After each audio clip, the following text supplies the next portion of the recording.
Hi, Joe. Thank you for being on the podcast. How are you doing? I'm good actually. Just had a bit of a panic because I live off grid and my water froze from the borehole. So Really? it was all a bit of a panic, but my mate is here fixing it now. Oh, good, good. Well, you've had an eventful life. I've got a lot to talk about.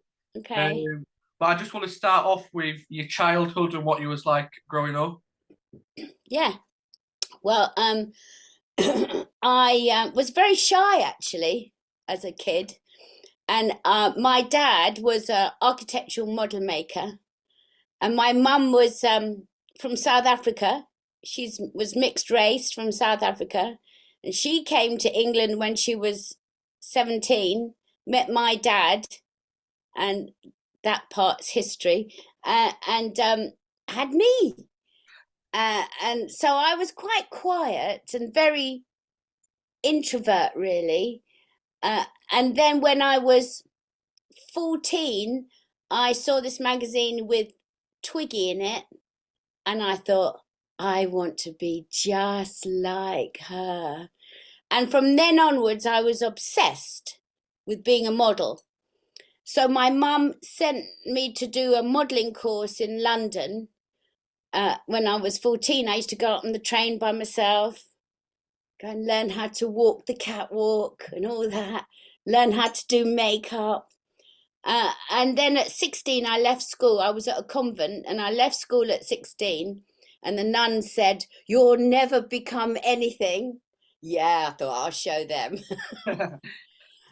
Didn't pass any exams. And I joined a model agency and I became the face of 1972. And I started my modeling career. Well, on the modelling, what was it about that photo of Twiggy that made you want to be a model? Just thought she was so cool, and I loved her makeup, and I was obsessed with makeup ever since. I went and when I looked at that picture, I went and got my mum's makeup, put it on, and tried to copy her. Came downstairs, and my auntie Lily said, "Oh, Josephine, don't you look like Twiggy?" And I was so happy. But yeah, and I met years later, I met her and I said to her, "You are my idol." And she was like so sweet and lovely.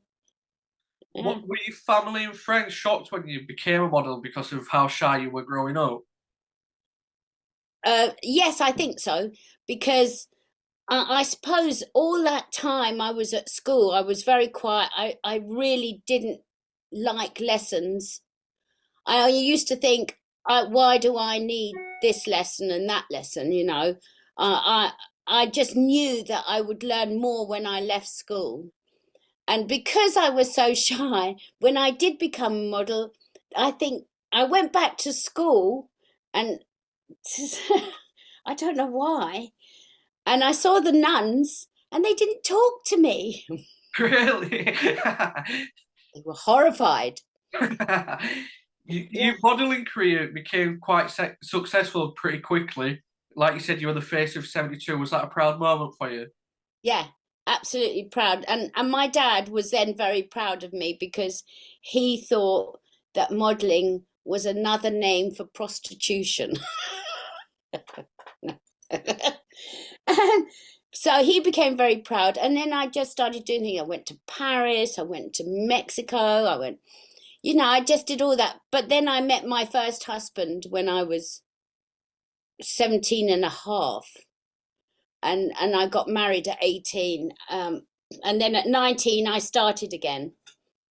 Yeah, yeah. What is your most memorable moment from your modelling career? I think being the face of 72, because Yeah, yeah. I was just out of school, 16, and it was my dream. It was my dream, and I I didn't really have any way to get there, but I was going to get there. You know, my parents didn't have much money. I was just so determined. It just goes to show you, if you want something enough, you can get it. Yeah, Yeah, definitely. Yeah. yeah. If you were going back to the moment you started your modelling career, would you give your younger self any tips or advice looking back now? Um, uh, no, I don't. I think I was quite good because somebody did tell me that you could never take anything to heart of criticism because you will be criticized about you know, if you go in for a job and you're not the right person, they're going to say sorry, you're not the right person, but you can't take that to heart because they're looking for something else, you know.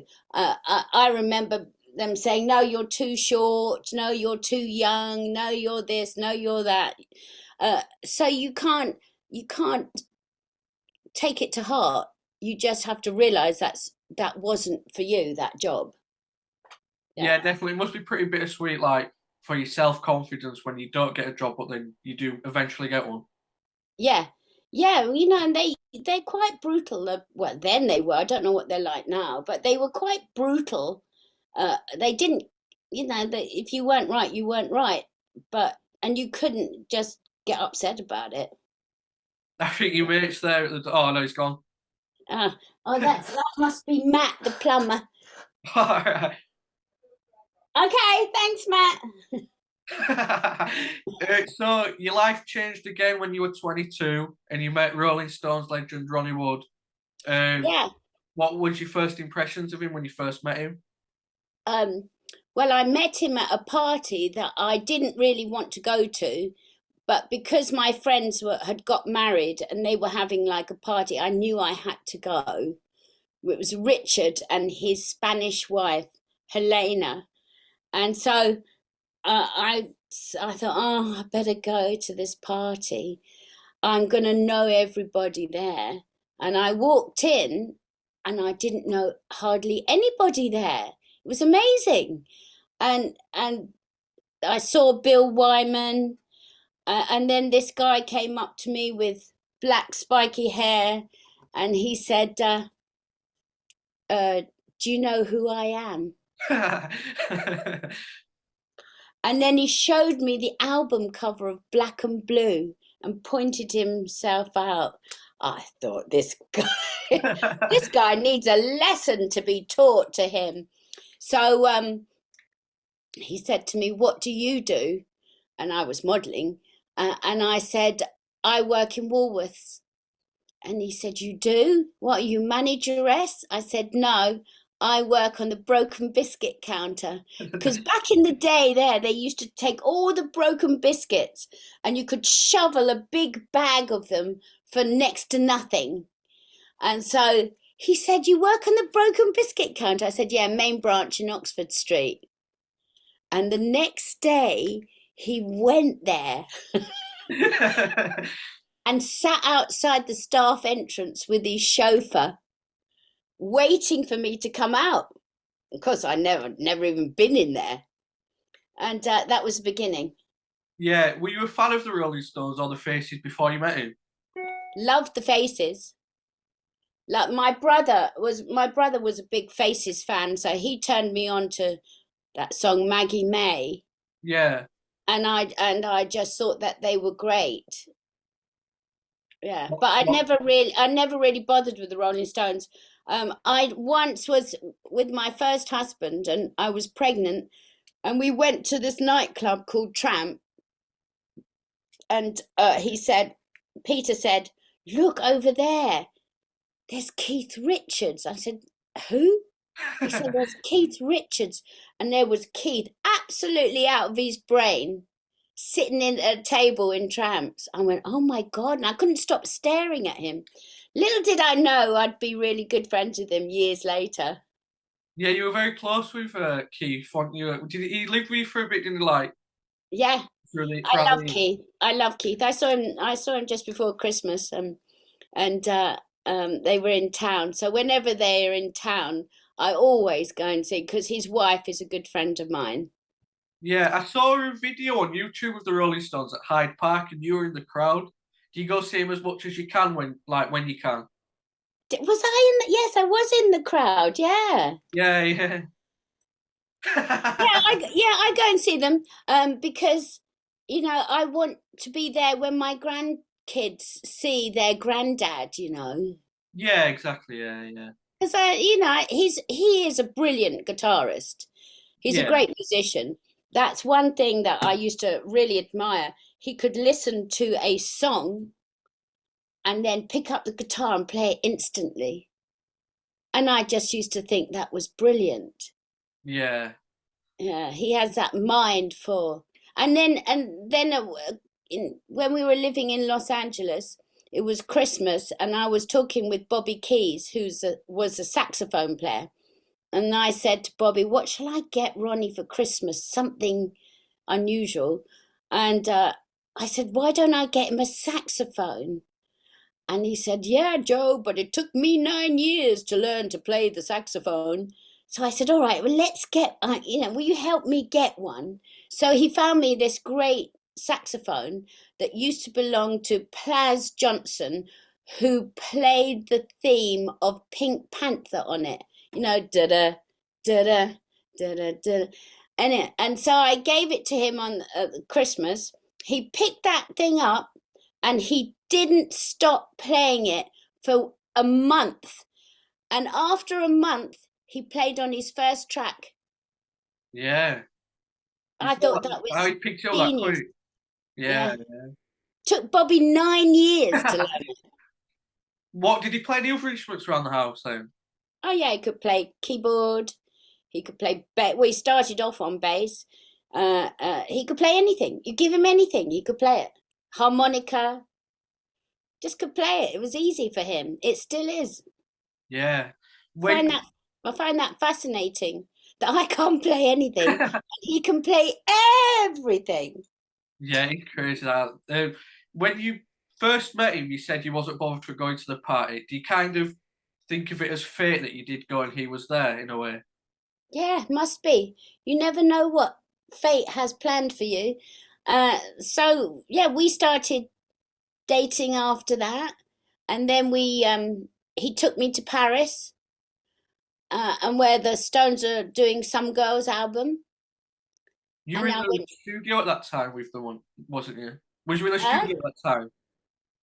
Was I what? In the studio with them while they were recording Yeah, that. What yeah. was that like? Well, it's the first studio I'd ever been to, and uh, and it was fascinating. We went there. I went there and I said to Church, his roadie, I said, "Would there be anywhere for me to sit?" He said, "Oh, of course, there's chairs and everything in a studio." So I sat there and I watched the whole night. And at the end of the night, 4 o'clock in the morning, Charlie Watts came up to me and said, "Are you still here?" I said, "Yes." He said, "Didn't think you'd last this long." So it was, and I loved it. I absolutely loved it. I went there not knowing anything about music and the guitars and hearing guitars on tracks and things like that. To I can pick out guitars easy and I can pick out basses, and all that. And I learned so much. What was your relationship like with the other members of the band over the years? I always got on brilliantly with Keith Yeah. and Charlie. Mick is he's a bit of a butterfly. He sort of flits around. He'll be fabulous to you 1 minute, and then the next day he'll ignore you. What so after that then what was it like going on tour with them in the early days? You said the 1981 tour of the USA was the most like mentally tour they did Well, I don't whilst they were really there. remember much. I don't remember much about the '81 tour. In fact, I don't remember much about 1981. I've got a diary here that says woke up on the 1st of January, and then there's nothing in the diary at all until the end of the year. That sort of explains 1981. But it was mad. It was a mad experience going on tour because everybody was drinking. We were all doing coke. We were staying up every night. It was a one big party. What was the most the most metal show you said you saw was in Argentina when you said Gosh, it was a bit like Beatlemania. that was fantastic. That was. Yeah, we arrived in Argentina, and I thought Argentina was going to be like a little town, but it was the most beautiful city. It's very French looking with the buildings, and we arrived there, and there were thousands of people at the airport. I thought, oh my God, what's going on here? And then we got in the cars and to the hotel, and all the cars were following us, and kids were leaning out of the cars and touching the vans that we were in, and or Mick was in Mick's car, and so dangerous. And then they stayed outside the hotel all night long. Every night we were there, going ole ole ole ole, Keith Keith, go through everybody. And then the show was amazing because the whole audience jumped as one. The whole audience, as far as you could see. And then they rolled out this massive, massive flag that everybody on the ground just held. And it was the Argentinian flag with the Stones emblem in the middle. Amazing. You mentioned that, sorry, you mentioned there that like that's an extreme case of it, but was it like that wherever you went, fans and people trying to get to the close to the band? Not like Argentina. What about Argentina and Rio was good, but America is they've got had lots of fans, but it was nothing like Argentina. I'd never experienced all the tours anything like Argentina. what were the press like with you when you started going out with Ronnie? It's different back then.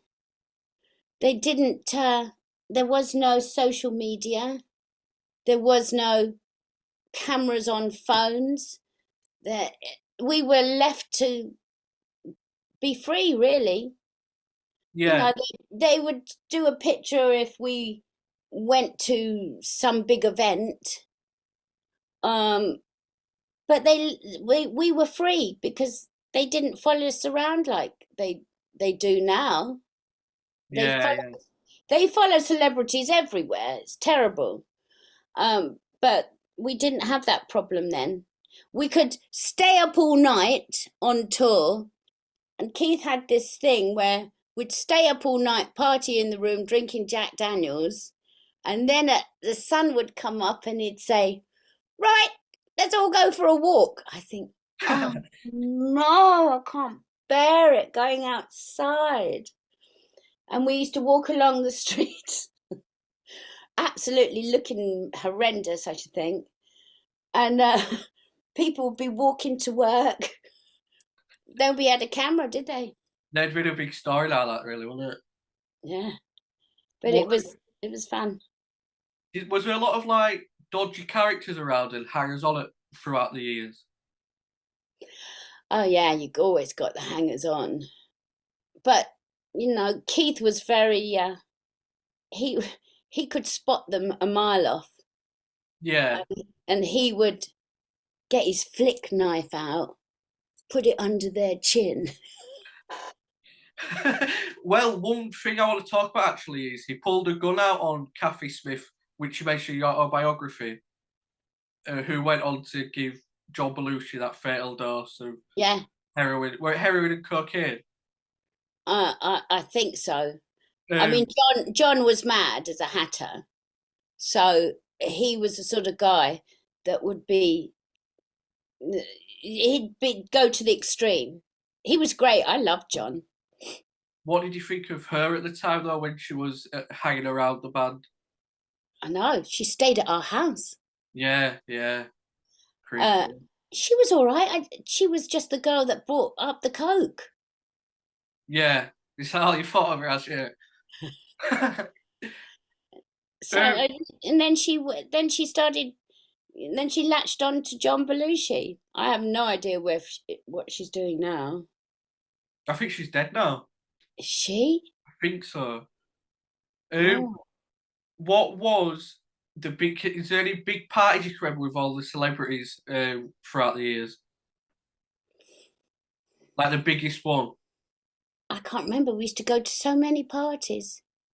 We used to, you know, Los Angeles. The thing is, uh, actually, we used to go to our own parties where everybody would come, Yeah, rather than rather than we didn't go to.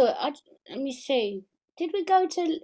It was easier to stay at home or go to our own parties. Like when Mick had a birthday, all the celebrities would be there. You'd get everybody there, you know, yeah, yeah, all the like Sean Penn and Madonna and uh, um, I can't even think of them all. But you know, you're so used to it. Then it's all normal. yeah, yeah. It's just part of everyday, just Yeah, everyday life, really. we used to hang out with Slash all the time, and he was married to a girl called Perla, and they used to just sit there playing guitars, and then people would just turn up at the house, and you'd end up with a party at the house, or we'd go over to Keith, and it'd be the same kind of thing. But we had so many parties on tour Yeah, that yeah, were great, and we used to birthdays uh, and and wherever we were in the world, the celebrities would come to that, and every gig was like a party as well. So I think when we got home, it was more like, oh, I need a break from all this, yeah. yeah, I would say, yeah. and just Well, eat beans on toast. speaking of celebrities, I was doing my research and I saw a wedding photo from yours and Ronnie's wedding, and at the side was Gary Holton, and I'm a big fan of Alfreda St. Pet. So, what was he like? Love Gary. His girlfriend at the time was Susan Harrison, which is my best friend at the time. In fact, I spoke to her a couple last year, was it? Anyway, he was he looked like Ronnie. Yeah, yeah, I know. And so Gary started dating my friend Sue. They had a kid together called Red. Gosh, Red must be in his 30s now, maybe even older, 40s. yeah, Um, fun. and good guy, funny guy. Another one that took it to the extreme and died of a drug overdose. Yeah, yeah. It was that same year, wasn't it, as your wedding? Was it the same year, I think so. 1985? Yeah, I think so. Did he? So he must have died not long after that. Yeah, it'd been later that year, I think. Yeah. Well, you got married on January 2nd, didn't you? Right at the start. January 2nd, yeah. Yeah, yeah. I think it was later on. Gosh, Sue was devastated. Yeah, I bet. Yeah. Yeah. Yeah, but he was a nice guy. He was a talented guy. He should have anyway. You should have, could have, whatever. Well, yeah, exactly. Had a successful acting career. He was in a band as well, wasn't he? Yeah. And stuff. Yeah, it's a shame, innit? Yeah, it's such a shame. But speaking of the partying, you stopped. You stopped, and did you detox yourself and go to a clinic or something? No, I got ill, and I was misdiagnosed with Crohn's disease in England, and they put me on steroids. And then after 2 years, I had this article come out in the press, and it said Stone's wife, an incurable disease. And I got hundreds of letters because we didn't have emails then. And I sat on the floor and I read them all. And I picked up this one letter, and it was from a guy called Gerald Green, and he was a herbalist. And I'd never really thought about alternative medicine or anything. So I went to see him, and he detoxed. Well, he taught me how to detox my body, and he made me cut out all processed food, and that was back in '92. He told me about processed white sugar. He told me about everything, and I did it, and then I cleaned myself out, And then I got ill and they rushed me into hospital and found I had a perforated appendix. And they said it was amazing that I was still alive. So I'm meant to be here. Yeah, exactly. Yeah, yeah. Uh, Yeah. was it through that you started your organic business, selling organic Yeah. products? So I became so obsessed with all things organic. In fact, Keith turned round to me and said, "The trouble with you, darling, is you're addicted to organic food." I said, "Coming from you, Keith, that's a fine thing to say." And but I was obsessed with it because suddenly I realized that we should be eating like nature gave us to keep us strong and fit and healthy. And I started growing my own veg. I grew so many potatoes that I took them to Paris in a suitcase for the Paris gig, and got the chef at the gig to cook them all up into a massive bowl and had Joe's organic new potatoes. Uh, and then I started reading books. You Are What You Eat, What's in Your Makeup was another book I read. And I started looking for like moisturizers and body oils and things like that that were natural. And I couldn't really find anything. So my friend said, "Joe, you should do it yourself." So then I launched Joe Wood Organics, and I did body oil, body moisturizer, soap, all but salt scrub, body wash, all that stuff. I do a small range now. I'm just looking to increase it again. Yeah. Well, your son Jamie has a CBD oil company, Yeah, and you and him have released a longevity pill. Can you tell us more about that, please? yeah. So for years, I'd take a root powder called maca powder, which was which the Peruvian people chew for energy, and they're very good. It's very good because it can balance your hormones, gives you energy. And so years I've taken it. I just put half teaspoon in my coffee every morning. And then I found another root powder called Hichu Wu, which the Chinese take for longevity, and they take it for their immune system and everything. So I started adding that. And then I found another one called astragalus. So I'm putting three powders in my coffee. And so I said to Jamie, I want to do like a powder that everybody puts in their coffee. He said, "Well, why don't we do a supplement?" And we put in three medicinal mushrooms as well.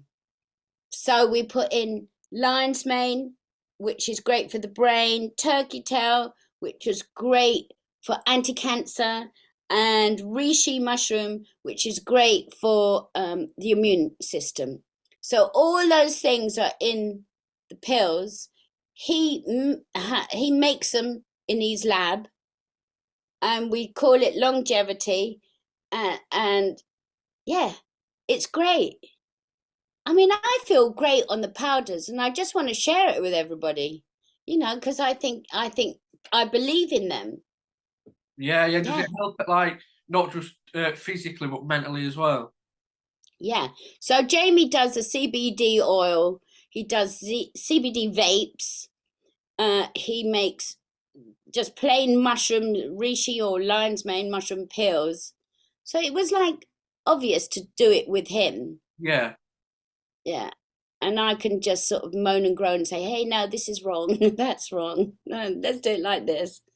So then we've got a little TikTok going where we talk about um, the pills and the ingredients as well.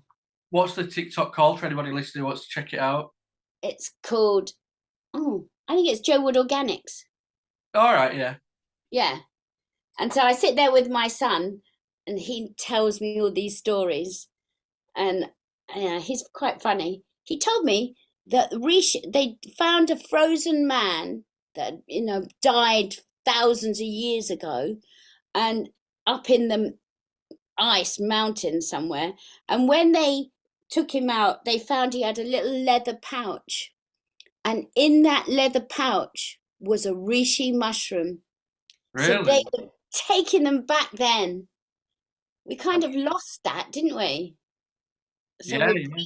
we're bringing it back. Yeah, it all sounds good. Yeah, I'll definitely check Yeah. it out. But with the stopping partying and stuff, you mentioned that the Stones 1981 tour was the most like mental, but then in 1989 Mick wanted to be more professional, and you became Ronnie's PA. So, what was your Yeah. experience of that tour like? Yeah. So after it being like real rock and roll madness, which it was in 81, then Mick and Keith had a big argument because Mick was doing his own album, Keith was furious, all that sort of stuff. And they didn't tour. And then Ronnie helped get them back speaking again. And then they decided to go on tour in 1989, Still Wheels. And uh, Mick said, but there has to be changes. So he said, from now on, we're going to be professional. Oh my God, I thought this is going to be insane. You think there was one specific reason for him to do that? Did something happen or anything like that before? Well, it was he. You see, Mick is very. He likes to know what's happening. He's very disciplined, uh, and um, uh, and we weren't, and nobody was back then. So even things like Ronnie jumping on Mick's back and stuff like that, Mick doesn't like that. He wants to know what's going on properly. So they got a new promoter, and things were different. And so Mick said, Joe, Ronnie needs an assistant. You might just as well do the job. So I became his PA. What was a typical day like for you then as Ronnie's PA? But wake him up. What was the hardest part? Get him up and breakfast on tour, and then get him organised. There's your clothes. You've got a list of stuff he has to do. Yeah. Uh, was it this tour when Keith started his ritual that he wouldn't go on stage till he'd eaten a shepherd's pie? Is that a Still, true story? it's still like that now. Really, yeah. Still has to have a shepherd's pie now. Did any of the other members have any weird rituals like that? Not only Keith. Mick had all the healthy stuff. Did Ronnie not have anything there? He always had to have Guinness. All right, yeah. Yeah, always had to have Guinness. Um, I should think now it must really all had to have water. Yeah, yeah. You think they'd still be at it, like at 80? I cannot believe they're going on tour this year. No, it's crazy, isn't it? I think it's great. Yeah, definitely, yeah, yeah. 80 years old, Mick and Keith are, and they're going to be on tour. I think it's fantastic. Keith has always said he wants to die on stage. Yeah, So I'm not surprised. no, no. There's still, they're meant to be, I hadn't seen them live, but they're still meant to be really good live as well, aren't they? So they've still got Yeah, all the energy. yeah, they're great. Yeah, they're really good. A concert I wanted to talk about was the one in Rio on I can't say it, but the beach one The where Copacabana one, yeah, yeah, where they had 1 million people on the beach. yeah. What was that like? Gosh, it was amazing. It went so far back. It was incredible, really. And to think they had 1 million people there. But you didn't really get to really feel what it was like because they built uh like a bridge from the hotel to the gig. So we walked through the tunnel and went into the backstage, and you could see a certain amount of people, but they went so far back, and they had speakers all further and further and further back, so that all the crowd got it. But it must have been delayed, Yeah, so Mick would have been dancing and finished singing one bit, and they would just be hearing it at the back. But it was yeah, it was a lot of people. And I've got a great picture somewhere of me and Leah, my daughter, looking over the balcony, and you can see thousands and thousands of people. you Yeah. mentioned in your autobiography like you'd stand at the back of the stage. when they'd start playing and the crowd would like go mental. It was a proper adrenaline rush like no other drug. Do you think that's why rock stars kind of get addicted to drugs to kind of chase that feeling of being on stage? Yeah, because the adrenaline they get, I think that's why they keep going back on tour. The adrenaline they get from the audience, it is definitely addictive. I Yeah, mean, I used to just love watching it, and you could feel the energy. So for them, it must have been, well, it is amazing. yeah. Well, you mentioned before that the press wasn't like that involved in your lives, but there was quite a big story. It was quite a big story in the press at the time when you and Ronnie were going through the divorce and breaking up. Was that a tough? Like, was it tough? Obviously, it was tough breaking up, but did it all being in the papers make it like a million times worse? Yeah, it did. Um, uh, but that was part of it. It was very. Uh,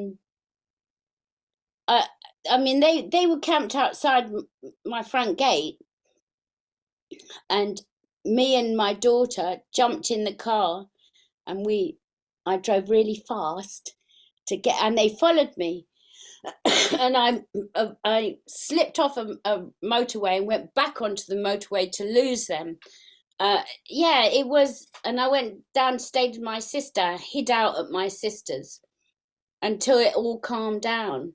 But it was constant, constant, and at that time also, uh, luckily we didn't. It mobile phones. It was only, I mean, it was 14 years ago, but it wasn't.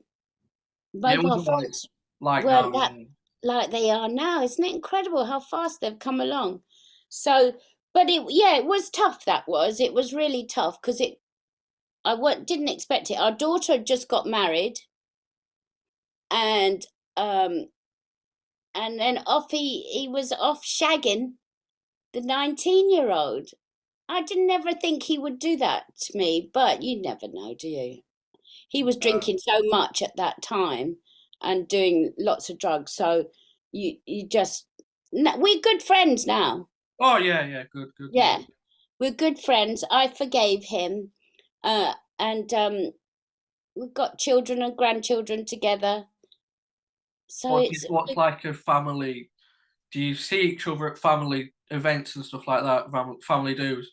yeah, he was just at my son's 40th, our son's 40th, and next year he's getting married. So, or this year he's getting married. So there'll be a big old party for that. Yeah, but we get on fine. When I see him, it's like I saw him yesterday. I know him so well. Yeah. Yeah. What was it like the first time you kind of uh, became not friends but got along? Like, did he apologize or was it none of that? Really? Yeah. No, he didn't apologize. Never has. I don't think you'd think about that actually to apologize. He doesn't think that way. He He's must have. he's a brilliant guitarist. He can Yeah. do everything. He can play any instrument, but emotionally, he's not an open. He doesn't see emotion. Actually, Yeah. He I mentioned that think in your he. biography. I think he's got like, I don't know. Maybe the alcohol affected his brain. So my next question was like with the papers and stuff. Him with the was she 18? Did you say sorry?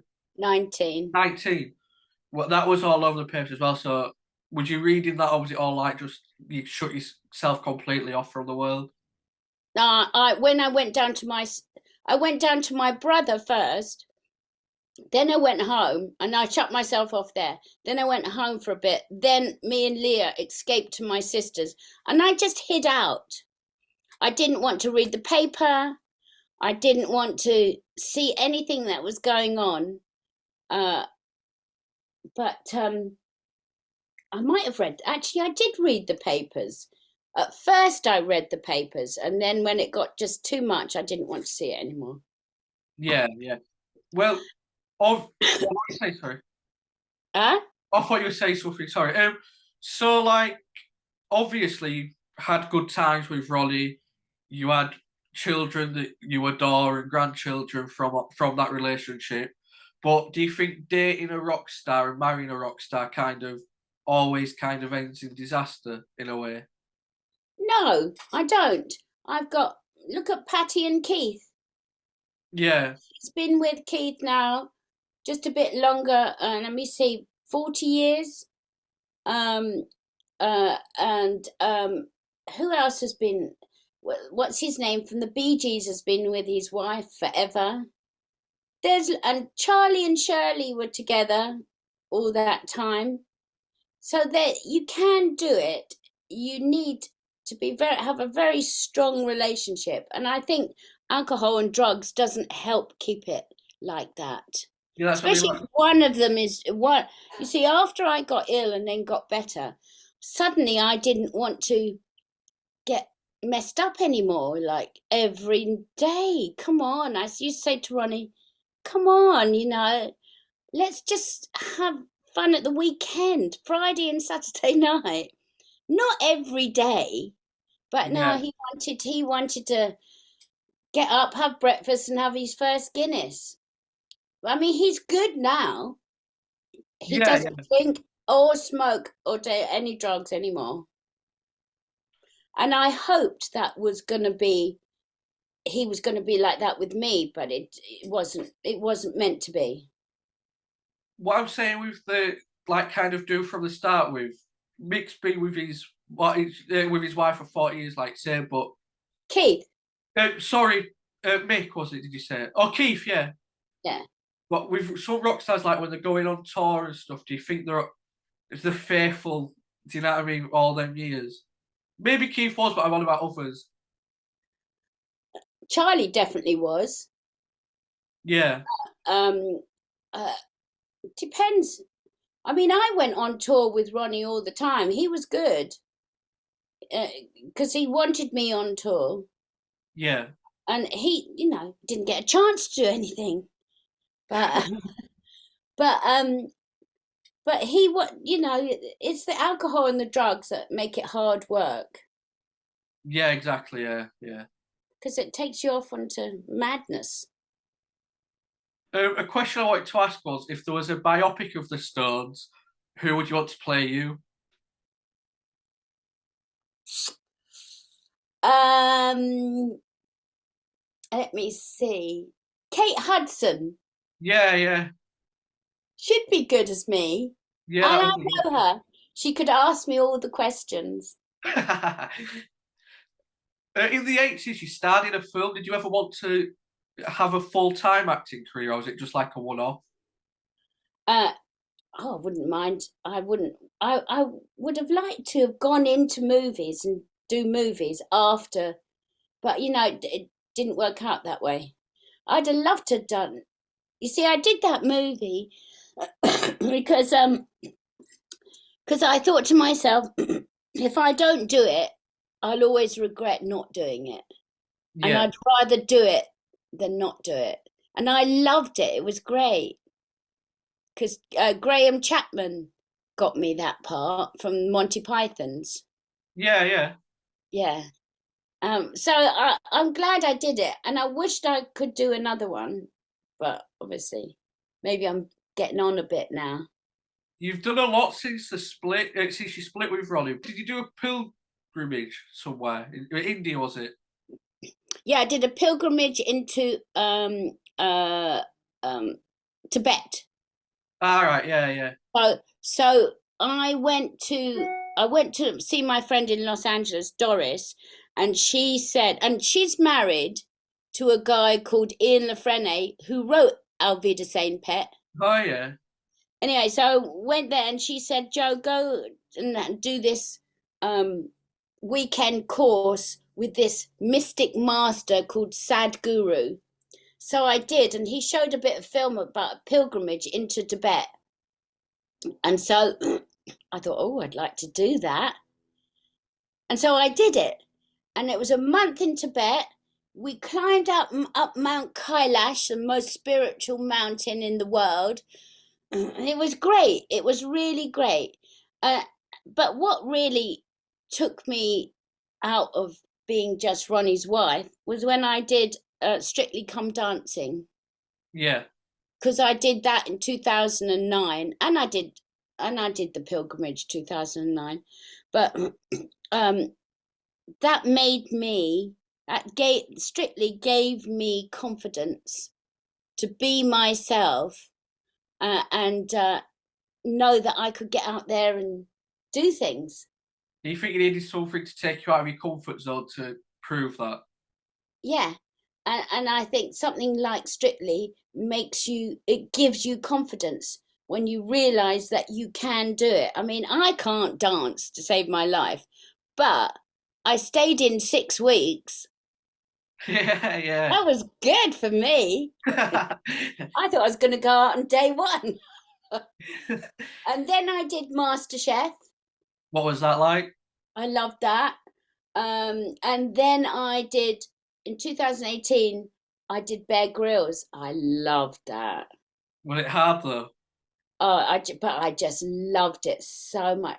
It's the sort of thing I've always thought to myself, would I be able to survive on an island? And I did. Yeah, yeah. And I just enjoyed every second of even the hard bits. I really liked. I was determined that I was going to do it. What's been your favourite then, that one, out of the three? Yeah, You yeah. turned down, you said your autobiography, you turned down I'm a Celebrity and Big Brother. Is that something you'll never do? God, this guy was just saying to me yesterday, Joe, you should do I'm a Celebrity. I said, I don't know, I don't know. I don't know. I don't want to be buried. I get claustrophobia. I don't want to be buried in a box. I don't Yeah. want that. I hate the pitch black. Mind you, when I was on the island, one night it was pitch black, and it was pouring with rain and you couldn't see anything. And I thought, oh, I want to go. No, I'm not. No, I'm not. But yeah, somebody was just saying to me I should do it. I don't know. I wouldn't do Big Brother. No, no. But I was offered I'm a Celebrity, and then I kept saying no.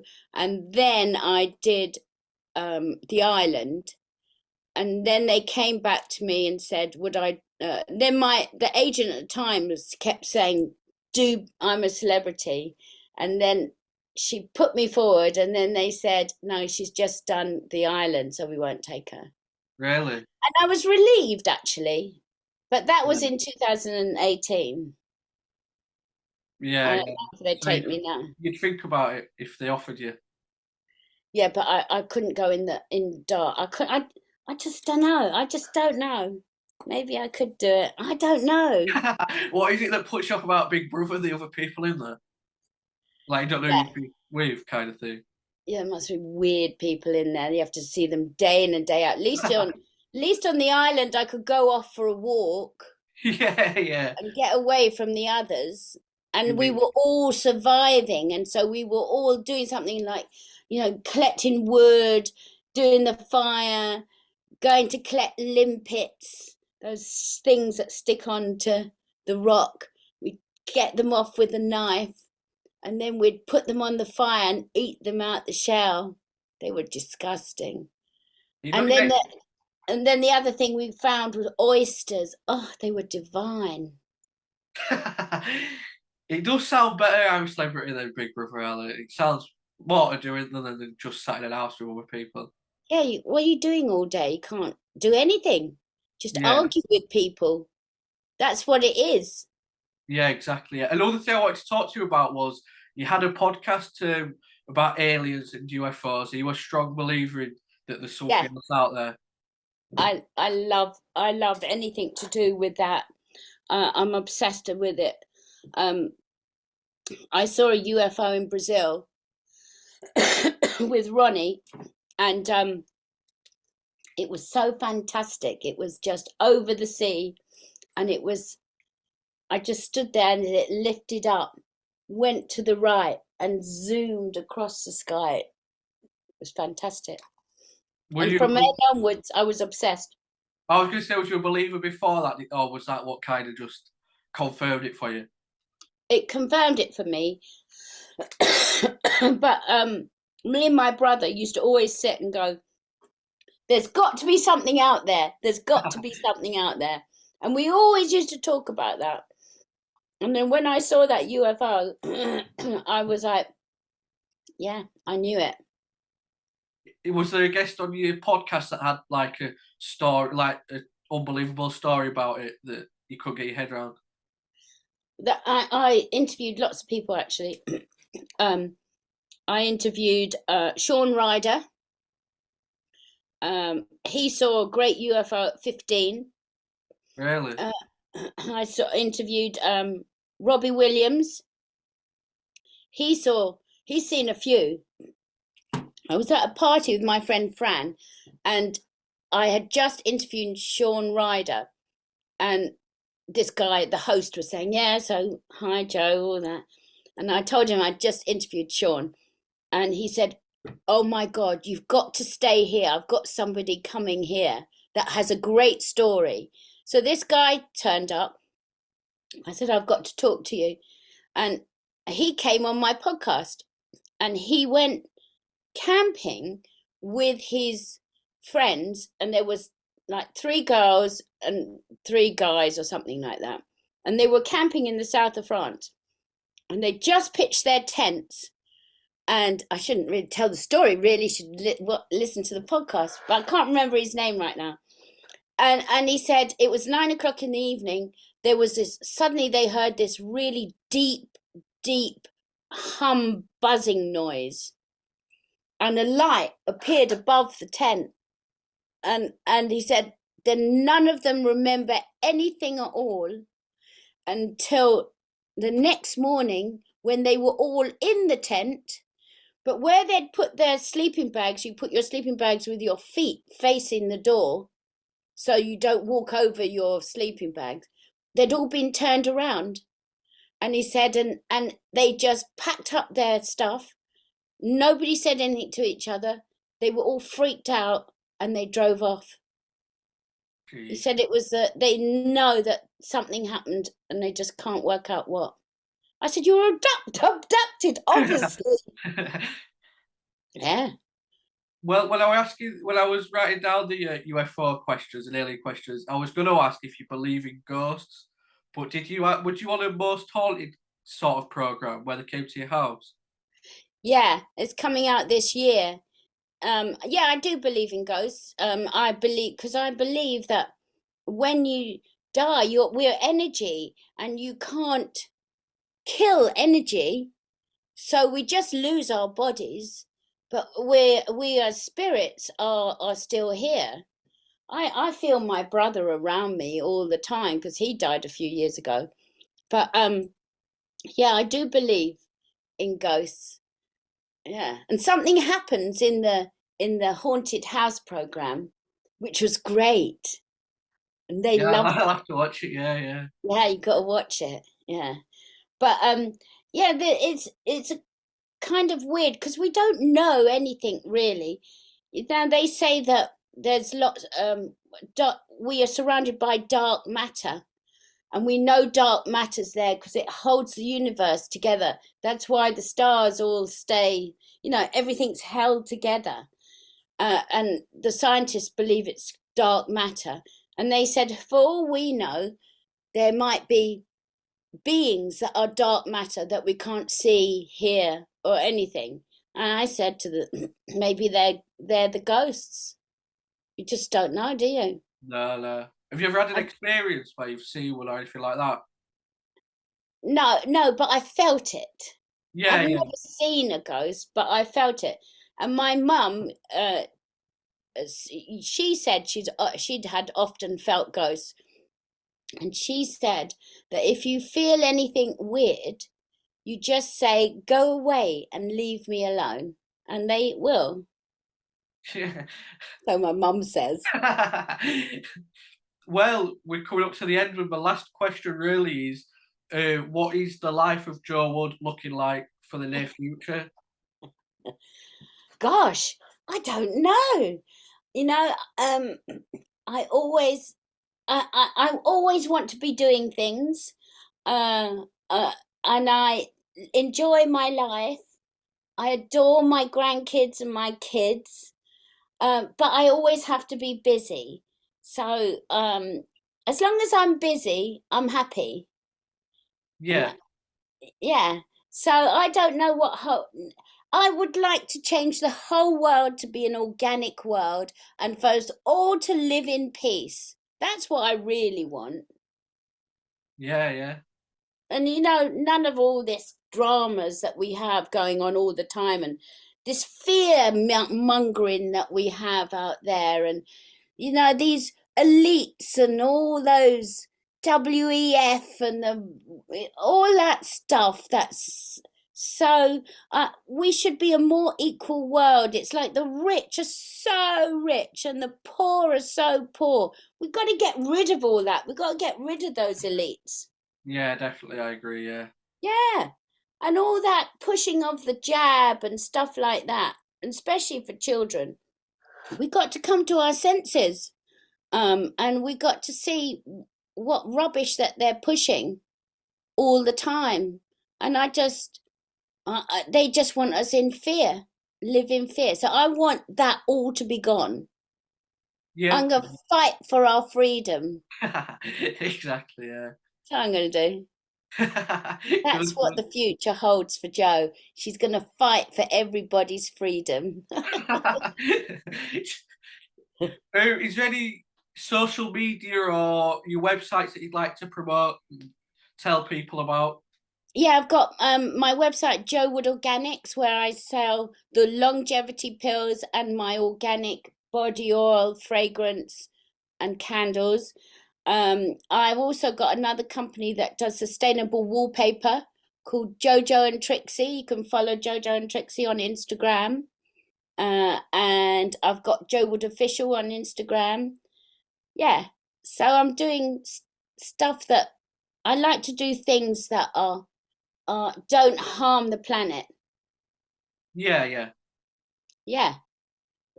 And then Well, I'm going to be in a fashion show coming up in end of March, all sustainable clothing. no, that sounds good. Yeah, yeah. Yeah. Was it hard to stick to the organic foods at first?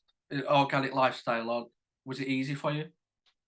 Because it made me feel so much better, it became very easy. But first of all, it was hard finding organic food, but now it's easy. Yeah, yeah. Yeah. Like last night, I had liver and onions. That's it. And I thought to myself, how quick was that meal to make? Yeah, yeah. It's just easy to eat organically if you want to, and you'll feel better for it. Have you ever thought about reading out like an organic recipe book kind of thing, cookbook? I was asked to do that a few years ago, but I was too busy. Maybe I'll think about it next year. Yeah, that would be good to be fair. Joe's organic world of cooking Yeah, and have little aliens in it, alien dishes as well. yeah, yeah. That's been great. I've really enjoyed talking to you, and I hope Uh, you fight for all our freedom works out well for you. yeah. Thanks, Ethan. All right. Thank Thank you. you so much. Lovely to talk to you too. Yeah, it was great. Thank you. See you in a All bit. right. All right. Bye. Bye.